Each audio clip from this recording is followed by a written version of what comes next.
You may remember on Top Gear when they did Rallycross for less than golf. Now I bet you're wondering, can you still do this today?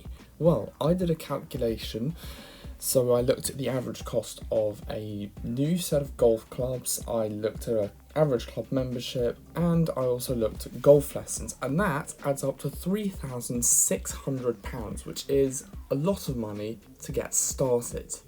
So, I decided to find out how much it costs to prepare a rally car or race car with the basic requirements. So I'm talking about roll cage, fire safety, seats, and electrical cut-off. Also, a racing license that adds up to £2,150, and that leaves £1,400 for your car. So maybe it is possible to build a race car and also compete for less than it costs to start golf. Now, for the first car, the Audi TT. These cars are pretty good for rallycross considering they are all-wheel drive. Well, most of them are all-wheel drive. They have the 1.8 litre turbocharged engine that has anywhere from 150 to 220 brake horsepower, which does offer a pretty decent range in terms of performance. So basically you can take your pick depending on your confidence.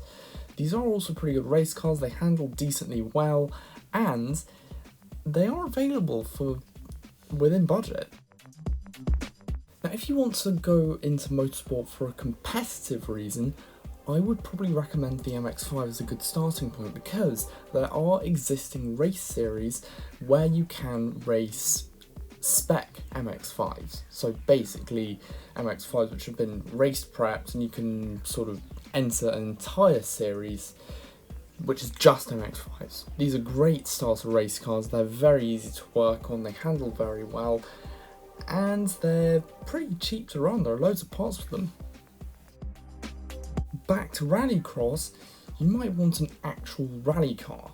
Well, I say that, but it's not sort of. This is the Citroën C2 VTS. This was famously driven by Citroën's rally driver Sébastien Loeb.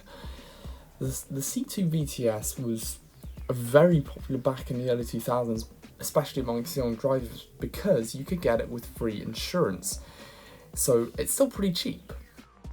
For something with a little bit more power, you can get a 6-cylinder BMW E46. So if you want something a bit more powerful, ideally you want either a 323i or a 325i. You're not going to get a 330, just don't even try looking for one of those. There are spec series for these as well, and parts are very popular. You do need to watch out for rust on these, but they are pretty good cars.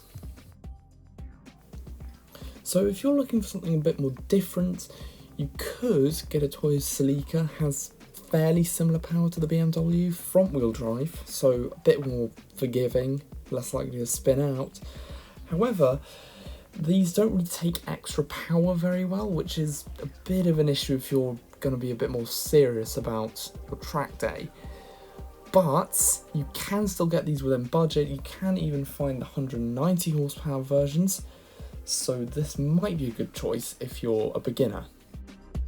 The Suzuki Swift Sport is a cheap entry into the Japanese car scene.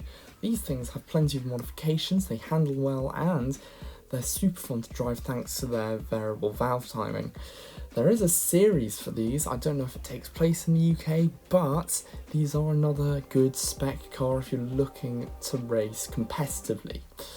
Anyway, these are still fairly cheap, so keep an eye out. The Peugeot 206 was not the best looking Peugeot, if I'm honest, but the GTI version was pretty good. In fact, the GTI makes about 130 horsepower, which is pretty solid, actually. In fact, these were a pretty formidable car in rallying, so if you want to go rallycross, this might be a good car for you. Front wheel drive, plenty of rally parts. In fact, these are still pretty popular, and they're cheap.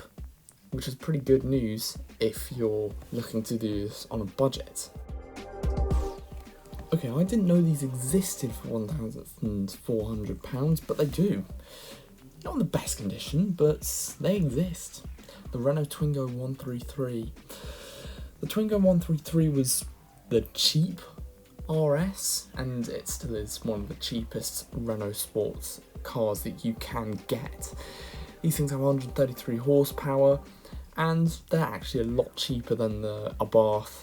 They make pretty good power. You can give them a little bit more power, but I don't know how well these engines take it. Either way, you get a car which was praised for its handling back in the day, and is one of the best small hot hatches that you can buy. Now here's one I would recommend. The Cooper S Supercharged R53. Brilliant little car. The engines take power fairly well, but you've got to be careful because they're fragile little cars, so you do need to take care when you're modifying them. Either way, you get a car which sounds insane on the track, and honestly, you've got loads of parts for it. You can even customize it a lot. Now the last car, I didn't know you could still get these within budget, but you can. This is the Skoda Fabia VRS, the diesel hot hatch. This one has the PD130 130 horsepower Volkswagen diesel engine, very tunable. They take power very well, and you still get pretty good fuel mileage. So maybe this might be a good car if you want to get into the world of endurance racing, because these last a long time on a tank.